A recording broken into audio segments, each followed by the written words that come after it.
Saudaraku dikasih Tuhan, mengapa harus Ishak? Inilah yang saya katakan, iman Abraham itu perlu, wajib, harus kita contoh. Salah satu bukti iman tertinggi yang dimiliki oleh orang-orang percaya tubuh Kristus kerja Tuhan di dunia ini, ketika apa yang terbaik dari dirinya dia rela untuk mempersembahkannya. Ketika itu Tuhan kehendaki, Tuhan minta. Bagaimana dengan kita, Bapak Ibu Saudara? Apa yang Tuhan minta dari kita? Saya pikir yang Tuhan minta dari kita masih yang biasa-biasa saja. Apa yang Tuhan minta? Coba. Anakku, berikanlah waktu peluang kesempatan bagimu untuk beribadah kepadaku. Sisihkan waktumu untuk datang berbakti, memuji, menyembah, meninggikan, memuliakan aku. Anakku, atur waktumu sedemikian untuk membangun mesbah dalam keluargamu. Gimana? Kira-kira ini sudah pengorbanan tingkat tinggi gak ini? Sudah? Sudah dilakukan belum? Ini dia. Coba jujur kita ini. Seringkali orang-orang Kristen ingin menggapai sesuatu yang tinggi, besar, dahsyat, luar biasa. Tapi ternyata pengorbanan sebenarnya belum pengorbanan sih. Makanya selalu saya ingatkan ini kepada kawan kita, Bapak Bunga. Kalau nanti sudah saudagar besar, Pak Pendeta, mohon maaf, tidak ada lagi waktu untuk beribadah. Karena rugi sekali kalau sampai tutup 2 jam. Saya berdoa dijauhkan Tuhan, disingkirkan Tuhan, dipetikemaskan Tuhan itu dari hati dan pikiran. Katakan bersama, Tuhan, aku tidak mau diatur oleh sesuatu yang semu dan sementara ini. Ini bukan sasaran, ini bukan tujuan, ini hanya sarana, alat. Tujuannya adalah Tuhan. Jangan buat tujuan menjadi sarana, sarana menjadi tujuan. Ini perlu didengungkan kepada tubuh Kristus gereja Tuhan dimanapun berada. Dan inilah yang mau coba dikehendaki oleh Tuhan dari seorang Abraham. Bagaimana kira-kira hambaku Abraham ini?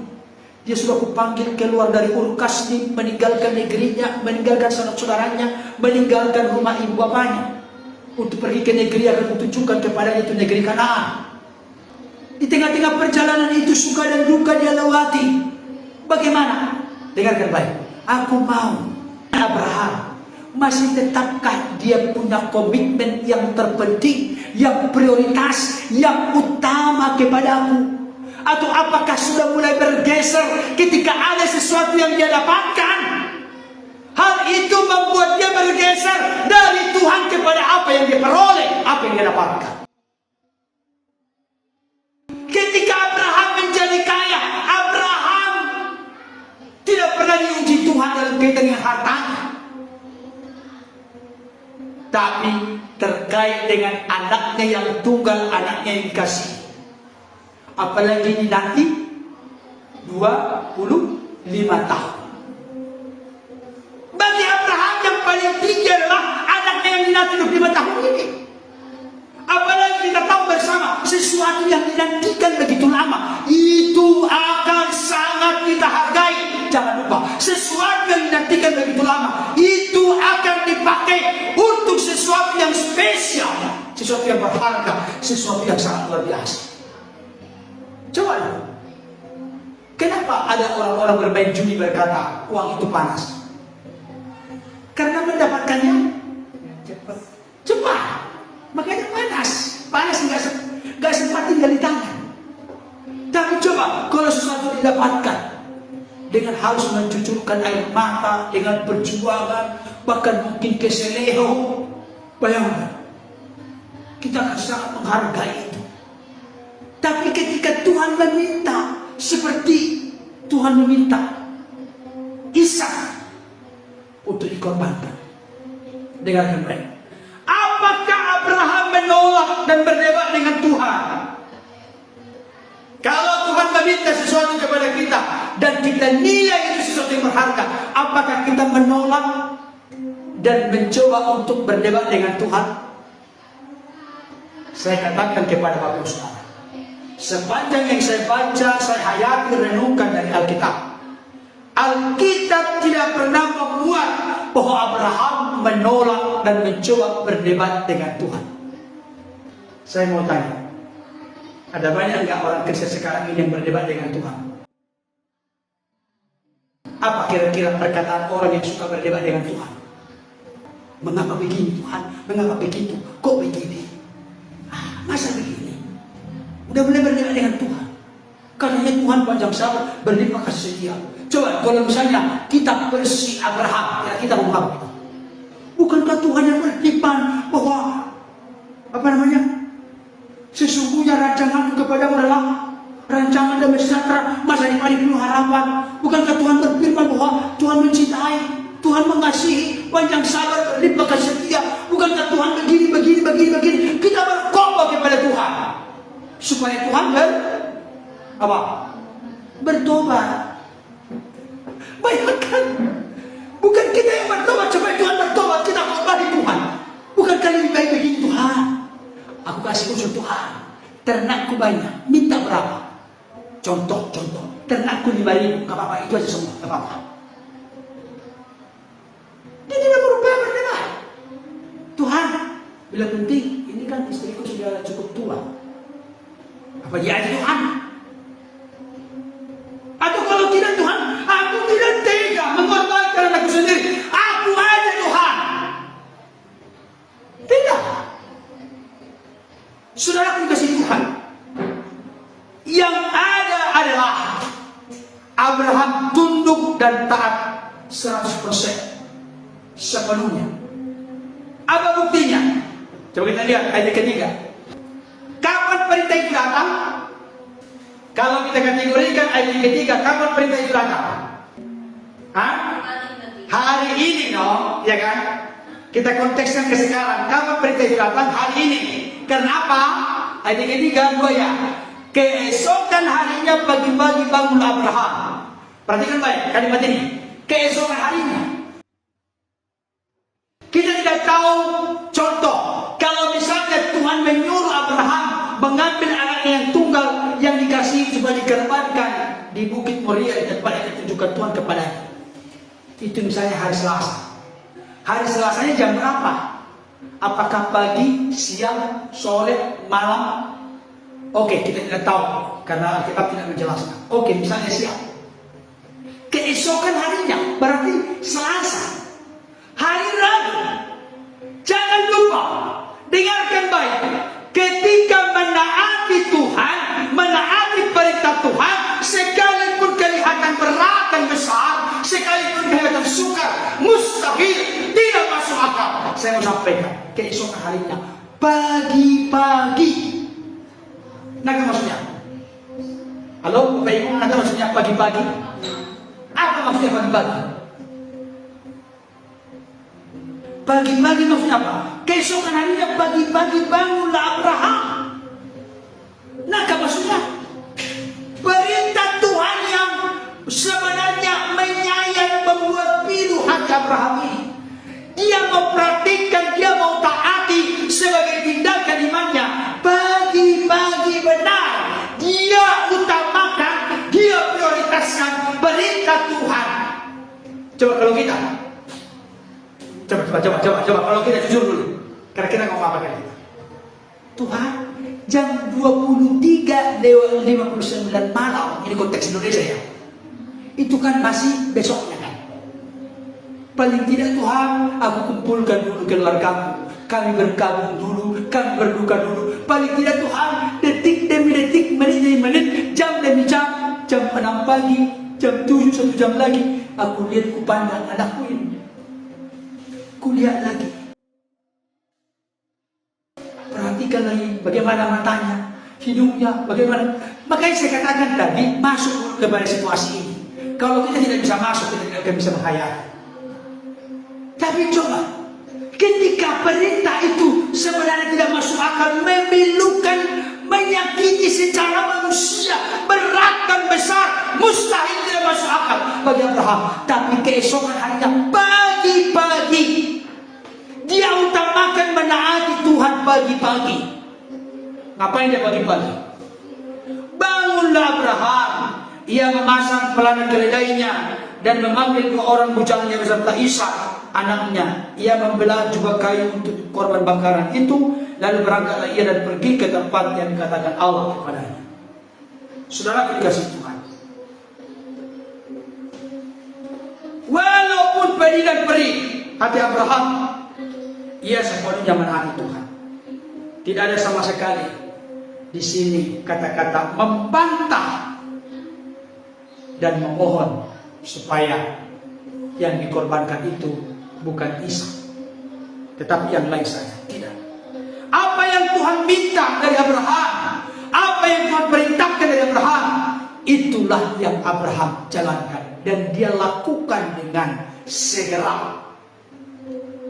Iman yang dewasa, iman yang dahsyat, iman yang luar biasa, selalu mau menaati Tuhan dan mengutamakan Tuhan. Kalau di dalam Matius pasal 6 ayat 33 berkata apa? Tetapi carilah dahulu kerajaan Allah dan kebenarannya, maka semuanya ditambahkan kepadamu. Utamakan Tuhan, prioritaskan Tuhan, buat Tuhan di tempat yang pertama dan yang utama dalam hidup kita. Jangan sisa-sisa waktu kita, jangan sisa-sisa tenaga kita yang kita persembahkan untuk Tuhan. Apa ciri-ciri orang yang sisa-sisanya dipersembahkan untuk Tuhan? Saya sudah pernah menyampaikan, ketika kita dulu di pasar Minggu, seorang kasih persembahan 1.000 rupiah, teki, kuman, hitam, lusuk, bau, itu pun sepotong. Waktu itu memang kebetulan saya ikut memperhatikan bendahara menghitung persembahan. Karena penasaran sepotong, minggu depannya pun saya ikut juga menghitung. Ternyata sepotong lagi minggu depan. Itu dia, berarti yang sisa. Sisa waktu kita untuk Tuhan. Apa itu? Coba kita jujur Bapak Ibu Saudara. Saya pun banyak merenung terkait dengan hal ini. Apa itu? Kadang-kala kita menyiapkan sisa waktu kita. Siapa di sini yang suka membuat Tuhan sebagai satpam dalam hidupnya? Satpam. Tuhan, lindungi aku sepanjang hari ini. Amin. Ada? Tuhan, aku sudah mau bobo. Lindungi. Amin. Ada? Halo? Jadi, Tuhan itu sebagai apa sih? Satpam, penjaga, pelindung kita hanya. Apakah itu yang Tuhan mau? Kalau Bapak Ibu Saudara tidak merasa gelisah dengan demikian, saya kasih tahu, kita sedang berada dalam kandas rohani. Tapi kalau orang yang berkobar dan bernyala, saya mau sampaikan, dia tidak akan menutup persekutuan dengan Tuhan kalau belum memuji Tuhan, menyembah Tuhan, memuliakan Tuhan, dengar-dengaran dengan Tuhan, baca renungkan firman Tuhan, hayati, simpan dalam hati, pegang dan lakukan dalam hidup. Saya kaitkan sedikit sebagai mitra doa. Saya juga turut sedih. Mitra doa dari hambanya Pastor Rani Simon.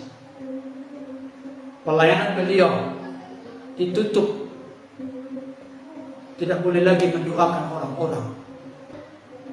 Karena katanya belum ada rekomendasi FKUB, belum ada rekomendasi dari RT. Bahkan ada kaitannya oleh karena yang datang itu berpakaian beraneka ragam. Kalau konteks itu menurut saya, gak pernah Pastor Rani Simon mengundang orang-orang dari berkeyakinan lain untuk didoakan di sana. Mereka yang butuh didoakan, ketika mereka ditumpangkan tangan, mereka sembuh. Yang salah siapa? Tuhan yang salah, yang bukan itu. Sebenarnya tidak boleh berkata begitu. Tuhan mengasihi mereka. Tuhan rindu menyatakan demonstrasi kuasanya kepada mereka. Saudara dikasih Tuhan. Sedih banget. Sudah terkenal di dalam di luar negeri. Nah, sekarang kita turut mendoakan. Saya sedang menyerukan pada kesempatan ini, siapapun dari suku, ras, golongan, agama manapun yang pernah mengalami sentuhan tangan dari hambanya dipakai oleh Tuhan, termasuk yang mendoakan. Jangan diam dong. Kalaupun tidak berteriak, kalaupun prinsipnya bukan demo, doakan dong secara pribadi. Jangan kita tinggalkan beliau sebagai seorang diri sekarang ini. Tapi yang sangat luar biasa, kenapa saya mengungkap ini di sini? Dengarkan baik, tadi pagi juga saya dengarkan renungannya. Bukan karena dalamnya dia menggali teologi, tidak. Tapi karena apa yang dia bagikan dihidupi. Itu saja intinya. Makanya beliau selalu berkata, aku membagikan kehidupan Yesus yang sudah aku dapatkan lewat persekutuan pribadiku dari jam 2 sampai jam 4 pagi. Itulah yang aku bagikan. Sehingga orang merasa disapa, disentuh, dicatat, disegarkan, dipulihkan, diteguhkan, dikuatkan, disembuhkan. Bukan karena muluk-muluk, pendalaman teologi secara menurut akar kata Ibrani, Yunani, latar belakang historis, sejarah dan lain sebagainya. Bukan. Kepolosan kesederhanaan menyampaikan firman. Itu yang membuat banyak orang merasa tersapa, tersentuh, terkuatkan, dan diberkati oleh Tuhan. Dengan yang baik. Dari pagi dia ngomong, sekalipun pelayanan di Trim Healing Center, di Geraha EHS, padahal terus saja orang datang. Kalaupun sudah ditutup, datang terus untuk didoakan. Bahkan sampai ada itu bonus mata. Dia menangis. Pastor Anisimo, tolong doakan. Baik tutup gak bisa.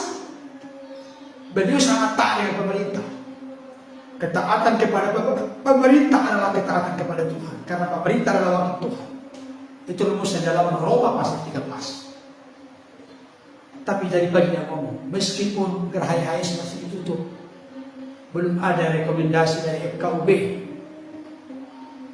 Padahal belum ada rekomendasi dari RT. Padahal sudah ada tanda tangan wali kota. Sudah diresmikan wali kota, baik itu Tribun Healing Center maupun Geraha EHS. Tapi beliau berkata begini, saya serukan kepada seluruh umat Tuhan dimanapun engkau tempat berada. Apapun nama gereja disebutkan, HKBP, GKBI, GBI, Katolik, GSKI, apalagi GBI dan lain sebagainya disebutkan semua. Jangan sampai kalau sudah diperbolehkan beribadah tetap muka. Firman Tuhan berkata, janganlah engkau menjauhkan diri dari pertemuan-pertemuan ibadah seperti dibiasakan orang. Marilah semakin giat melakukannya menjelang hari Tuhan makin mendekat. Jangan semakin kendor. Saya kasih tahu sekarang ini, hati-hati Bapak Ibu Saudara. Kalau memang di gerejamu sudah bisa tatap muka, ibadah tatap muka, jangan hanya online.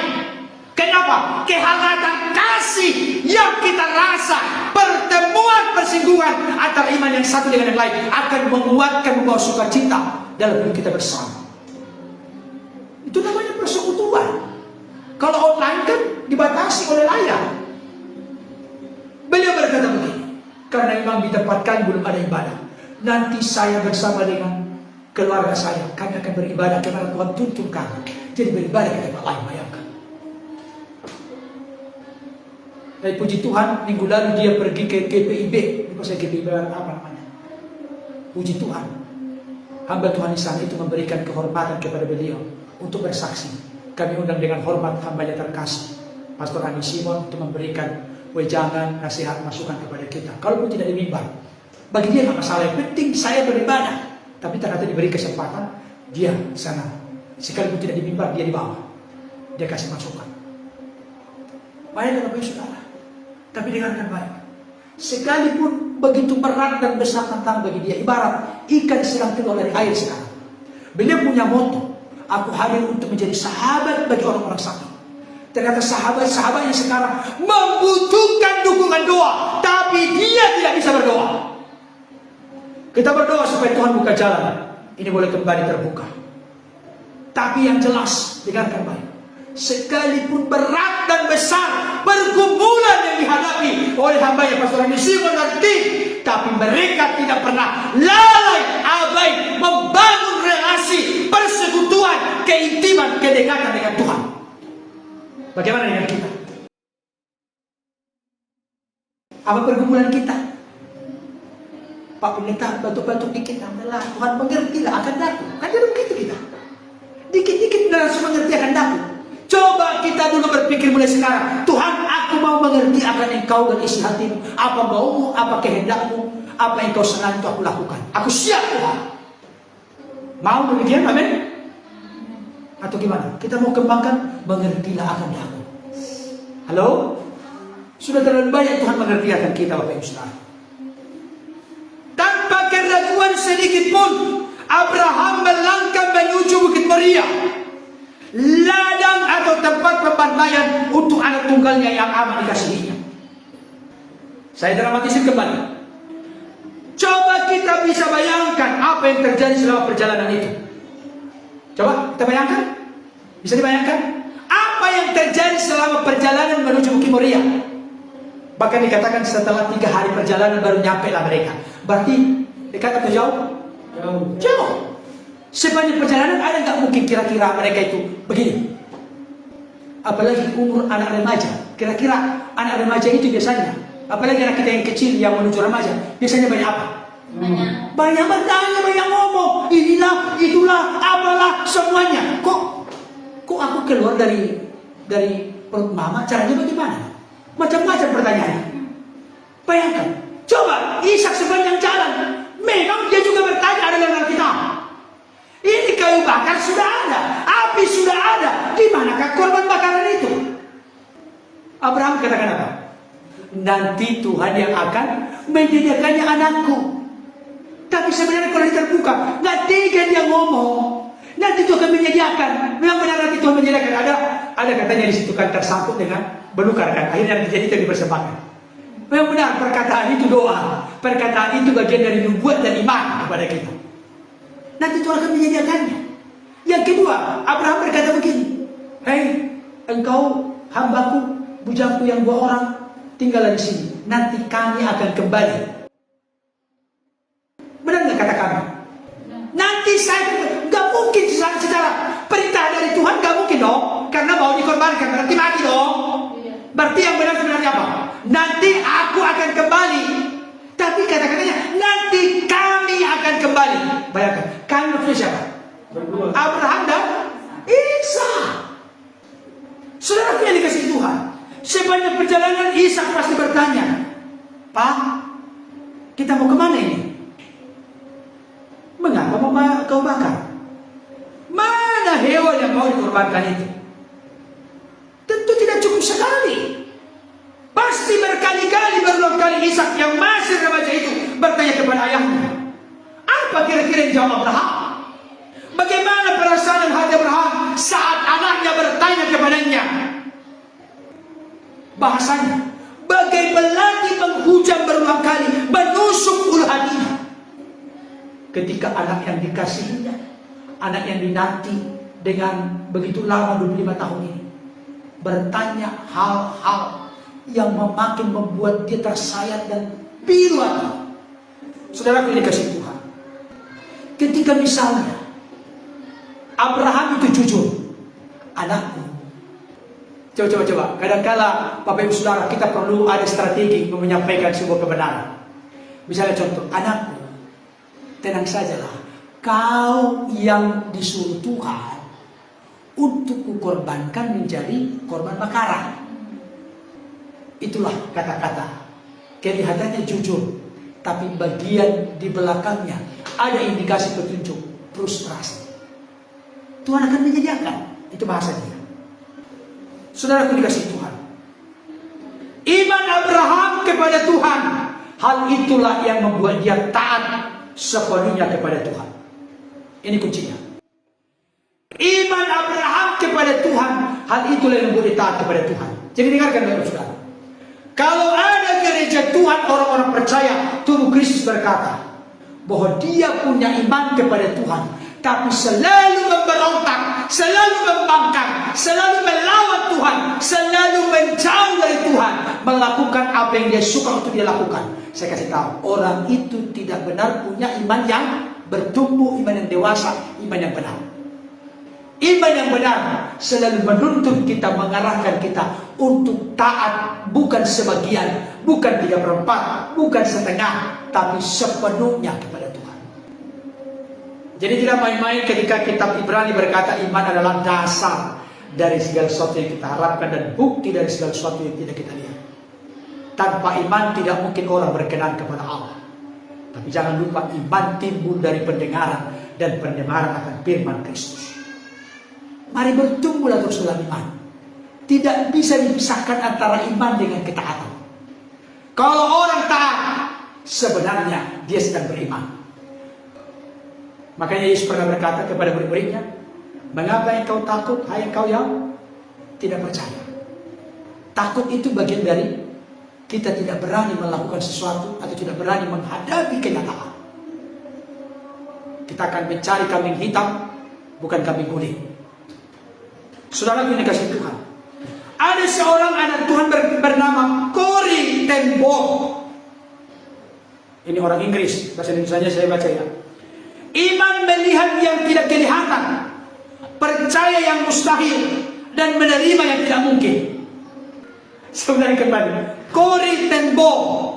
Iman melihat yang tidak kelihatan, percaya yang mustahil, dan menerima yang tidak mungkin. Inilah kehidupan Abraham. Sekalipun barangnya sangat luar biasa, sulitnya tidak terbendung, pedihnya tidak terberikan, iman Abraham berhasil mengalahkan semua perasaannya, kepiluannya, kesedihannya, cinta kasihnya yang begitu luas dan mendalam kepada anaknya. Dia mau belajar untuk lebih taat kepada Tuhan daripada segala perasaannya. Itu karena iman. Itu sebabnya saudara jangan main-main dengan iman. Kalau iman sudah keropos, maka itu bahasanya sama dengan kita telah menjadi serupa dengan dunia. Padahal firman Tuhan berkata, janganlah kamu menjadi serupa dengan dunia. Berubahlah oleh pembaharuan budimu, sehingga kamu dapat mengerti mana kehendak Allah, apa yang baik, yang berkenan kepada Allah, dan yang sempurna. Saudaraku, kecintaannya kepada Isa, harapan akan hari tuanya hingga penerus pewaris hidupnya, tidak lagi diperhitungkan sama sekali. Ini dia. Jadi saya mau kasih tahu, dengarkan baik.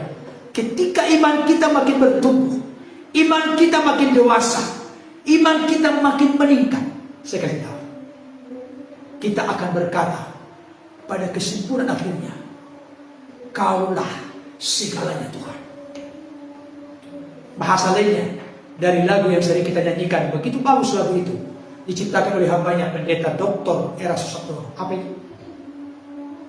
Suka-sukamu Tuhan, suka-sukamu Tuhan, suka-sukamu Tuhan, suka-sukamu Tuhan. Kalau saya kutip dalam bahasa sehari-hari yang dikatakan oleh kitab Yesaya, engkau pencurangku tanah liat, bentuklah aku sesuka. Suka-suka Tuhan dalam hidup kita. Tapi dengarkan baik Bapak Ibu Saudara, ketika suka-suka Tuhan dalam hidup kita, Tuhan tidak pernah merancangkan yang jahat kepada kita. Amin. Saudaraku yang dikasihi Tuhan, tidak pernah Tuhan merancangkan yang jahat. Itulah ayat yang sangat terkenal, Yeremia 29 ayat 11, saya baca untuk kita.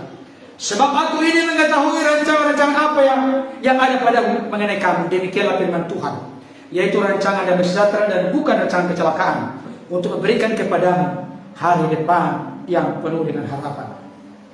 Nah, sekarang refleksi diri.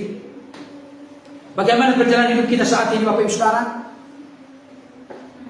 Adakah sesuatu yang kita sisakan dalam diri kita, yang kita kasihi dalam diri kita, melebihi kasih kita kepada Tuhan? Tantangan kepada Abraham, Tuhan tidak mau ada sesuatu yang lebih dikasihi oleh Abraham selain daripada Tuhan sendiri. Tuhan mau memiliki Abraham seutuhnya. Ketika itu terjadi, apakah Tuhan jahat? Halo, apakah Tuhan jahat? Tidak. Ketika sudah dia bangun itu mesbah, diikat anaknya. Saya pikir-pikir begini, ketika Abraham menikah anaknya, kakek berumur 100 tahun ini melawan anak remaja yang masih fresh dan segar. Pas sama rakyat di topi saudi terbeli orang sama. Disiku dikit langsung jatuh tadi. Lo mau korbankan gua? Bahasa Jakarta gitu. Tapi coba, dia bangun mesbah, detik-detik anaknya diikat, gak ada melawan, gak ada terjadi bantuan melawan. Apa pelajaran berharga yang perlu kita dapatkan dari sini? Ketika ayahnya beriman, maka turun kepada anaknya beriman. Amin. Amin. Ini penting. Saudara dikasih Tuhan, dia tidak berontak, dia percaya sampai titik darah penghabisan. Ishak tetap percaya pada ayahnya, padahal dia mau dicelakai sekalian dalam konteks manusia. Dia mau dibunuh, mau dikorbankan sebagai korban bakaran. Setelah sudah diikat, tidak bisa lagi bergerak dong. Kan diikat dari ini, begini tangannya. Barangkali nantilah bagi kita yang ke surga, kita tanya Abraham nanti gimana cara nikahnya ini, supaya lebih jelas daripada kita duga-duga. Tapi biasanya diikat begini supaya bisa diangkat dengan enteng begitu kan. Udah, ditaruh di atas mesbah. Api sudah siap. Tentunya sebelum api, apa yang dilakukan? Ini dulu dong. Nanti maksudnya ambil pisau dulu. Oh, jangan. Bayangkan sampai titik puncak, langsung datang suara, jangan. Sekarang aku sudah tahu bahwa engkau takut akan aku. Apa yang ku minta kepadamu, engkau lakukan. Bahasa lain, sekarang aku sudah mencicipi, menikmati, mengalami ketaatanmu itu begitu indah dalam hatiku. Jangan apa karena ini. Aku tahu engkau tidak segan-segan menyerahkan dia demi takutmu kepada aku, kata firman Tuhan. Sudahkah kita masuk dalam kategori ini, Bapak Saudara? Hah? Ya, langsung jujur kita ya. Ya jujur lah kita ini, jujur. Saya juga jujur mengatakan belum nyampe, belum seberapa. Coba saya sudah katakan tadi, yang diminta Tuhan dari kita apa? Naku, jangan berbohong, jangan mencuri. Anakku, taatilah nasihat orang tuamu. Itu gimana? Pengorbanannya sudah menetes darah belum? Berat gak ya? Menantu orang tua berat gak? Bagi anak? Berat gak? Hah? Jangan menyanyi, berat gak? Tahu jawabannya kenapa melakukan sesuatu berat? Ada yang bisa jawab? Kenapa kita melakukan sesuatu berat? Kenapa tidak rela? Jawabannya singkat. Kita ini berat melakukan sesuatu, apakah itu nasihat orang tua, apakah itu memberikan apa yang seharusnya kita berikan, apakah itu terkait dengan menaati Tuhan? Jawabannya kenapa berat? Karena tidak mengasihi, itu saja. Coba dulu Bapak Bunga dulu ketika pacaran mau ketemu Bapak Punca, berat gak? Berat gak? Lama banget ini malam minggunya supaya Bapak Punca kan gitu. Kalau boleh diputar lagi waktu gitu kan. Kenapa? Karena mau bertemu dengan dia yang dicinta. Saya sudah sering mengatakan di kampung halaman saya, Bapak Ibu Saudara, di kampung itu belum ada lampu. Ketika pergi ke sana, paling center yang itu, yang redup-redup itu, dia harus melewati pepohonan, melewati sawah-sawah, karena desanya berbeda. Karena sudah janjian mau ketemu. Bayangkan, di kampung kita dulu, di zaman saya masih kecil, orang tua sering bercerita, tahu apa? Harimau lewat, tapi dia tidak takut dengan harimau lewat. Kenapa? Mau ketemu dengan dia sang kekasih. Dia tidak takut dengan apapun. Kalau sekarang sih berbeda. Langit akan ku, gunung akan kudaki, laut akan kuseberangi, api akan kulompati. Tapi itu hanya gombal. Minum kopi panas segera. Saudara ini dikasih Tuhan. Kenapa kita ini susah taat? Jawabannya karena dia cinta. Saya mau kasih tahu kepada kita. Apa dasarnya kita memberontak kepada Tuhan? Apa dasarnya kita tidak taat kepada Tuhan? Apakah Tuhan masih kurang mencurahkan cintanya kepada kita? Itu suami saya sering berkata, untuk menumbuh kembangkan, menyemangati, membuat kita antusias bergelora untuk menaati Tuhan. Kuncinya adalah, ingatlah kasih Tuhan kepada kita. Hanya orang-orang yang belum merasakan kasih Tuhan atau lupa kasih Tuhan kepada hidupnya, makanya dia selalu suka memberontak, menyepelekan Tuhan, menyepelekan ibadah, menyepelekan penyerahan, menyepelekan ketaatan kepada Tuhan. Tapi kalau orang sudah merasakan sentuhan kasih Tuhan, maka apapun yang diminta Tuhan kepadanya, Tuhan, roh, jiwa, tubuhku, dan apa yang melekat pada tubuhku, termasuk apa yang Tuhan percayakan, semua itu adalah anugerah-Mu, titipanmu. Aku mau pakai untuk memuliakan Engkau, menyenangkan hatimu, bahkan menjadi berkat bagi sesama. Mari Bapak Saudara, iman Abraham perlu kita contoh. Apa yang lebih tinggi dari perlu? Harus kita contoh. Bahasa satu lagi, wajib kita contoh.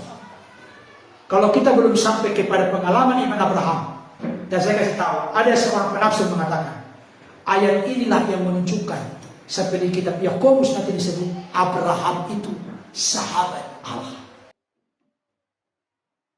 Jadi tingkat sahabat Allah menaati apa yang diperintahkan Allah.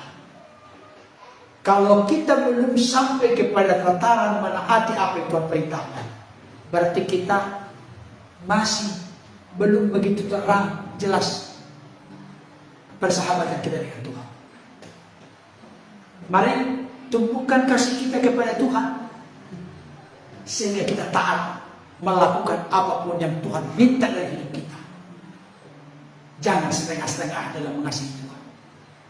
Kitab Roma berkata, janganlah kasih itu berpura-pura, karena Tuhan tidak pernah berpura-pura mengasihi kita. Saya mau tanya, Yesus mati di kayu salib itu berpura-pura? Hah? Enggak. Tapi ada orang berkata pura-pura. Yesus di kayu salib tidak berpura-pura. Aku pura-pura mati gitu. Bukan. Bahkan sebelum disalibkan, sudah disidang dulu, disidang di dalam perjalanan ya Pak ya. Dicambuk, diludahi, dimaki, dicaci, dikina, direndahkan. Di kayu salib tangan dan kakinya dipaku.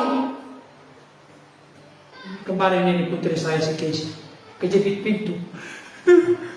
Udah gitu. Kejepit pintu dengan yang dicambuk. Udah pernah nonton kata di apa? Alat mencambuknya itu? Pernah? Alat mencambuknya jangan pikir seperti mencambuk yang pakai lidi lurus gitu atau rotan lurus. Bukan. Cambukan yang dipakai untuk Yesus adalah cambukan di kepala dari besi-besi. Cambuk itu ada gerigi. Ketika dicambuk, maka dagingnya tercabik, tertarik begitu, dicabik dagingnya. Jadi bukan hanya panjang begini, oh itu bukan. Kepalanya dimahkotai duri, lambungnya ditusuk. Bahkan sampai kita, Yesaya berkata, sampai wajahnya tidak berbentuk, tidak bisa dikenal sama sekali. Mel Gibson masih bisa dikenal ketika memerankan The Passion of the Christ, film penyaliban Yesus. Dia lakukan semua itu demi ketulusan kemurnian kasihnya kepada kita. Tapi ketika Tuhan meminta sesuatu kepada kita, apa yang kita buat? Ada di sini kira-kira mengambil kesimpulan bertepuk sebelah tangan. Bayangkan, Tuhan selalu begini, mengulurkan tangan, tapi kita libat tangan. Jangan dong, kalau Tuhan mengulurkan tangan, jabatlah tangan Tuhan. Kita sambut kasihnya. Setelah kasihnya kita miliki, marilah kita tebarkan kasih. Hanya kasih yang bisa membuat kita taat kepada nasihat, taat kepada Tuhan, taat untuk mempedulikan pekerjaan Tuhan, dan lain sebagainya.